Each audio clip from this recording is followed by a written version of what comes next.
여러분 안녕하십니까? 오늘도 이렇게 찾아주셔서 감사합니다. 오늘 들려드릴 이야기는 한 어머니의 마음속 깊은 상처에 관한 이야기입니다. 가족이란 무엇일까요?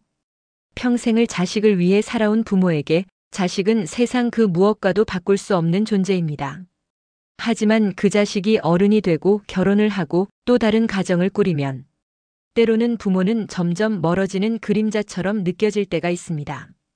오늘의 주인공 67세 박순자 씨의 이야기를 들려드리겠습니다. 서울 변두리의 작은 아파트. 박순자 씨는 이른 아침부터 부산하게 움직이고 계셨습니다. 손주 민준이의 첫 돌잔치가 이제 딱 일주일 남았기 때문입니다. 순자 씨는 30년을 한자리에서 식당 일을 하며 아들 하나를 키워냈습니다. 남편은 아들이 중학교 때 교통사고로 세상을 떠났죠. 하지만 순자 씨는 절대 주저앉지 않았습니다.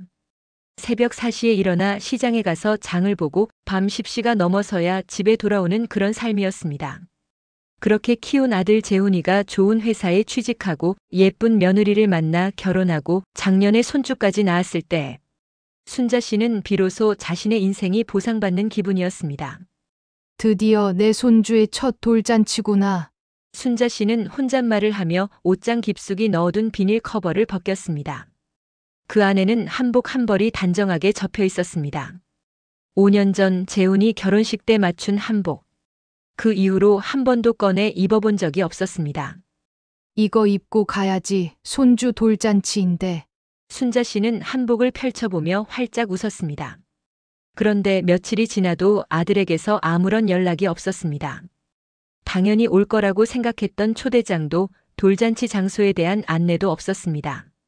순자 씨는 조금 이상하다 싶었지만 아들이 워낙 바쁜 사람이니까 깜빡했겠거니 생각했습니다. 그래서 먼저 전화를 걸었습니다. 여보세요? 재훈아? 엄마 무슨 일이세요? 아니, 무슨 일이긴. 민준이 돌잔치 이제 얼마 안 남았잖니.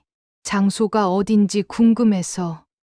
그게 엄마, 저희가 조촐하게 하기로 했어요. 그냥 친가 쪽 식구들이랑 작은 레스토랑에서. 그럼 나는? 엄마는 다음에 따로 민준이 보러 오세요. 돌잔치는 처가 쪽 어른들이 워낙 까다로우셔서. 순자 씨의 손이 떨렸습니다. 전화기를 쥔 손에서 힘이 빠졌습니다. 그래, 알았다. 순자 씨는 조용히 전화를 끊었습니다. 그리고는 아무 말도 하지 않았습니다. 혼자 앉아서 한참을 멍하니 천장만 바라보았습니다. 처음에는 이해하려고 했습니다. 아들도 처가 눈치를 봐야 하니까. 며느리 부모님이 좀 까다로우신가 보다. 하지만 시간이 지날수록 가슴속에는 서운함보다 더 깊은 무언가가 자리 잡았습니다. 바로 배신감이었습니다. 순자 씨는 그날 밤 잠을 이루지 못했습니다. 눈을 감으면 어린 재훈이의 모습이 떠올랐습니다. 손을 잡고 유치원에 데려다 주던 날, 학교 운동회 때 도시락을 싸들고 갔던 날, 대학 합격했다며 기뻐하던 그 얼굴. 내가 뭘 잘못했나? 순자 씨는 조용히 눈물을 흘렸습니다. 다음 날 아침 순자 씨는 평소처럼 일어나 식사를 준비했습니다. 하지만 밥 한 술도 넘어가지 않았습니다. 입맛이 싹 사라진 것 같았습니다. 친구 경숙이에게 전화를 걸었습니다. 경숙이는 순자 씨의 30년 지기 친구였습니다. 같은 동네에서 자식들을 키우며 서로 의지하고 살아온 사이였죠. 순자야, 무슨 일이야? 목소리가 왜 그래? 경수가 나. 민준이 돌잔치에 못 간대. 뭐? 손주 돌잔치를? 무슨 소리야 그게? 재훈이가 조촐하게 한다고. 처가 쪽만 부른대. 세상에 그게 무슨 말도 안 되는 소리야. 경숙이는 분노했습니다. 하지만 순자 씨는 오히려 경숙이를 진정시켰습니다. 아니야, 재훈이도 어쩔 수 없었을 거야. 처가 눈치도 봐야 하고. 순자야, 너 지금 아들 편 들어주는 거야? 이건 아니잖아. 순자 씨는 대답하지 못했습니다. 사실 자기 자신도 정확히 어떤 감정인지 몰랐으니까요. 화가 나야 하나, 서운해야 하나, 아니면 이해해야 하나. 그날 오후 순자 씨는 오랜만에 동네 경로당에 나갔습니다. 평소엔 잘 안 가는 곳이었지만 오늘은 혼자 있기가 너무 답답했습니다. 경로당에는 비슷한 나이의 할머니들이 모여 화투를 치고 계셨습니다. 순자 씨는 구석 자리에 앉아서 조용히 차를 마셨습니다. 그런데 앞에서 할머니들의 대화가 들려왔습니다. 어휴, 우리 손주 돌잔치 때 말이야. 사진만 800장을 찍었다니까. 나도 우리 손주 돌잔치 때 한복 맞춰 입고 갔었지. 아이고, 그때가 좋았어. 손주 돌잔치가 진짜 인생에서 제일 행복한 날이지 뭐. 순자 씨는 자리에서 일어났습니다. 더 이상 듣고 있을 수가 없었습니다. 집으로 돌아오는 길 순자 씨의 발걸음은 무거웠습니다. 집에 도착하니 현관 앞에 택배 상자가 놓여 있었습니다. 순자 씨는 무심코 뜯어봤습니다. 그 안에는 아기 옷이 들어 있었습니다. 지난달에 순자 씨가 손수 고르고 주문했던 민준이의 돌잔치 옷이었습니다. 순자 씨는 그 옷을 꺼내 들고 한참을 바라보았습니다. 파란색 작은 한복. 민준이가 입으면 얼마나 귀여울까 상상하며 골랐던 옷이었습니다. 이거 언제 입혀주나? 순자 씨의 눈에서 또다시 눈물이 흘러내렸습니다. 그날 저녁 순자 씨는 재훈이에게 문자를 보냈습니다. 재훈아, 엄마가 민준이 돌 한복 샀는데 언제 입혀줄 수 있을까? 엄마가 직접 보고 싶구나. 한참 뒤에 답장이 왔습니다. 엄마, 이미 처가에서 준비해 두셨대요. 신경 써주셔서 고마운데 반품하시는 게 좋을 것 같아요. 순자 씨는 휴대폰을 천천히 내려놓았습니다. 가슴이 먹먹했습니다. 말로 표현할 수 없는 무게감이 가슴을 짓눌렀습니다. 며칠이 지나도 순자 씨는 밥을 제대로 먹지 못했습니다. 입맛이 없었고 잠도 잘 오지 않았습니다. 밤마다 뒤척이다가 새벽 3시, 4시가 되어서야 겨우 잠이 들었습니다. 그리고 손주 돌잔치 날이 다가왔습니다. 토요일 오후 1시, 손주 민준이의 돌잔치가 열리는 시간이었습니다. 순자 씨는 집 안에 혼자 앉아 있었습니다. 텔레비전은 켜져 있었지만 무슨 내용인지 전혀 들어오지 않았습니다. 그저 시계만 째깍째깍 흘러가고 있었습니다. 오후 1시 30분. 지금쯤 돌잡이를 하고 있겠지. 민준이가 무엇을 잡았을까? 청진기를 잡았을까? 마이크를 잡았을까? 순자 씨는 상상만 할 뿐이었습니다. 오후 2시. 지금쯤은 단체 사진을 찍고 있을까? 민준이가 파란 한복을 입고 할아버지, 할머니 무릎에 앉아서 웃고 있을 것 같았습니다. 그런데 그 할머니는 순자 씨가 아니었습니다. 순자 씨는 소파에 앉아 멍하니 창밖을 바라보았습니다. 따스한 봄 햇살이 비쳐 들어왔지만 순자 씨의 마음은 겨울처럼 차가웠습니다. 그때 휴대폰이 울렸습니다. 경숙이었습니다. 순자야, 너 지금 뭐 해? 그냥 집에 있어. 지금 돌잔치 시간 아니야? 응. 순자야, 나갈래? 내가 가서 데리러 갈게. 우리 공원이라도 나가서 산책하자. 순자 씨는 거절하려 했지만 경숙이는 이미 집 앞에 와 있었습니다. 30년 친구가 얼마나 자신을 잘 아는지 순자 씨는 새삼 깨달았습니다. 두 사람은 동네 뒷산 공원으로 올라갔습니다. 주말이라 가족 단위로 나온 사람들이 많았습니다. 아이들의 웃음소리가 공원 가득 울려 퍼졌습니다. 벤치에 앉은 순자 씨는 한참을 아무 말도 하지 못했습니다. 그러다 갑자기 입을 열었습니다. 경수가 내가 뭘 잘못한 걸까? 순자야, 재훈이 키울 때 정말 최선을 다했어. 남편 없이 혼자서 애 키우느라 얼마나 힘들었는데 그래도 단 한 번도 재훈이한테 미안하다는 소리 안 들으려고 악착같이 일했어. 나 알지 너 얼마나 고생했는지.